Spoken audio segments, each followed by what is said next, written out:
सुन मेरे दिल के अगले एपिसोड में हमशा और सदफ दोनों बैठकर बातें कर रही होती है। हमशा उसे कहती है कि तुम अपने दोस्तों के सामने बिलाल अब्दुल्ला की वजह से अपनी इमेज क्यों खराब कर रही हो, और अगर तुम्हारे और बिलाल के बीच में कुछ है तो तुम हमें बता क्यों नहीं देती। ऐसे में सदफ उससे नाराज़ हो जाती है और उसे कहती है मैंने उससे पैसे मांगे और इसके लिए मैंने ये कहा कि मैं इन पैसों के लिए कुछ भी करूंगी, लेकिन उसने मुझसे एक बार भी नहीं पूछा और सिर्फ इतना कहा चेक हाथ में रखते हुए कि तुम बस ऑफिस ज्वाइन कर लेना। लेकिन ऐसे में हमशा उसे कहती है कि अगर तुम्हें कोई प्रॉब्लम है तो तुम हमें क्यों नहीं बता देती। सदफ कहती है कि हाँ मुझे कुछ प्रॉब्लम है, लेकिन ऐसे में हमशा उसे कहती है कि मैं तुम्हें डराना या कुछ भी ऐसे हर्ट करना नहीं चाहती थी, क्योंकि बिलाल अब्दुल्ला के साथ किसी भी लड़की का नाम आए तो नज़र उसके कैरेक्टर पर चली ही जाती है। इससे सदफ डर जाती है और ऐसे में हमशा से पूछने लगती है कि क्या बिलाल के साथ मेरा नाम जोड़ा जा रहा है। तो हमशा उसे कहती है कि कोई भी ऐसा ही सोचेगा, क्योंकि उसने तुम्हें 8 करोड़ रुपए दिए हैं, तुम्हें छुट्टी भी दे रहा है 3 महीने की। तो ऐसे में करते हुए उनकी बातें खत्म होती हैं। वहीं फरजाना भी जावियार के बुखार को लेकर काफ़ी ज़्यादा परेशान होती है। वहीं दूसरी ओर बिलाल अब्दुल्ला अपनी गर्लफ्रेंड के साथ बात कर रहा होता है। वो उसे कहता है कि मैं शराब छोड़ना चाहता हूँ और उसके साथ काफ़ी इमोशनल बातें करता है। और बात बातों में वो उससे ये पूछने लगता है कि वो लड़कियाँ कैसी होती हैं जो कि एक अफेयर के चक्कर में अपने पति और बच्चों को छोड़ देती हैं।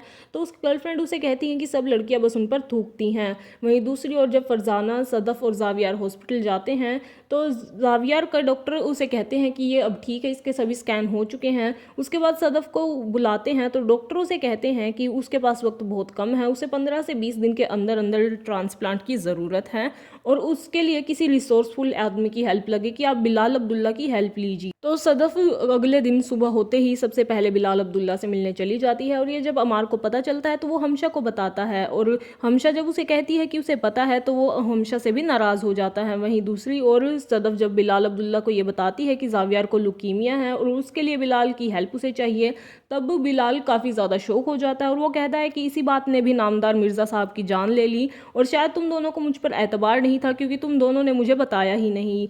फिर बिलाल अब्दुल्ला उससे पूछता है कि क्या तुम्हें उसके लिए डोनर मिल गया है। तो सदफ उसे बताती है कि वो खुद डोनेट कर रही है क्योंकि वो उसकी बहन है, और ऐसे में वो कहता है कि तुम बाद में डोमिनेट करना, लेकिन मैं पहले क्रॉस चेकिंग करते हैं उसके बाद ही बताएंगे, और अगर कुछ भी ऐसा होता है तो मैं तुमसे ये वादा करता हूँ कि मैं तुम्हें 10 दिन के अंदर अंदर ही अमेरिका भेज दूंगा और उसका इलाज भी हो जाएगा।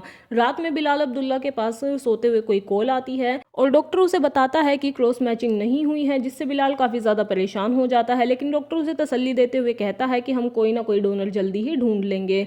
उसके बाद सदफ फरजाना के पास आती है और उसे कहती है कि मैं बहुत ज़्यादा शर्मिंदा हूँ क्योंकि मैं अब तक बिलाल को गलत ही समझती रही, और वो उसे बताती है कि वो 4 दिन बाद अमेरिका लेकर भी जा रहा है। उसने बहुत मदद की है लेकिन एक बार भी फ़ोन कॉल नहीं किया है। यही बात हो रही होती है कि उसी वक्त सदफ के पास बिलाल का फ़ोन आ जाता है और वो उसे कोई गुड न्यूज़ बताता है, जिससे के बाद सदफ और फरजाना काफ़ी इमोशनल हो जाती हैं। और उधर ऑफिस में भी सदफ और अमर के बीच को बहुत ज़्यादा टेंस माहौल होता है और वो बहुत ज़्यादा परेशान होता है और रोते रोते वो हमशा के पास आता है और हमशा उसे कंसोल करने लगती है। वहीं दूसरी ओर सदफ और बिलाल ऑफिस में बात कर रहे होते हैं जब बिलाल उसे बताता है कि क्रॉस मैचिंग जो है वो नहीं हुई है। उसके बाद सदफ बहुत ज़्यादा पैनिक करने लगती है। वो कहती है कि कैसे मैच नहीं हो, मैं उसकी बहन हूँ और अब आगे क्या होगा, क्योंकि उसके पास टाइम बहुत कम है और इतने कम टाइम में डोनर कैसे मिलेगा। बिलाल उसे संभालते हुए कहता है कि तुम चिंता मत करो, डोनर मिल चुका है और ट्रांसप्लांट भी अपने टाइम पर होगा और जावियार बहुत जल्दी ठीक हो जाएगा। लेकिन उसके बाद वो कहता है कि तुम अमेरिका नहीं जाओगी, तुम्हारी जगह मैं अमेरिका जाऊंगा।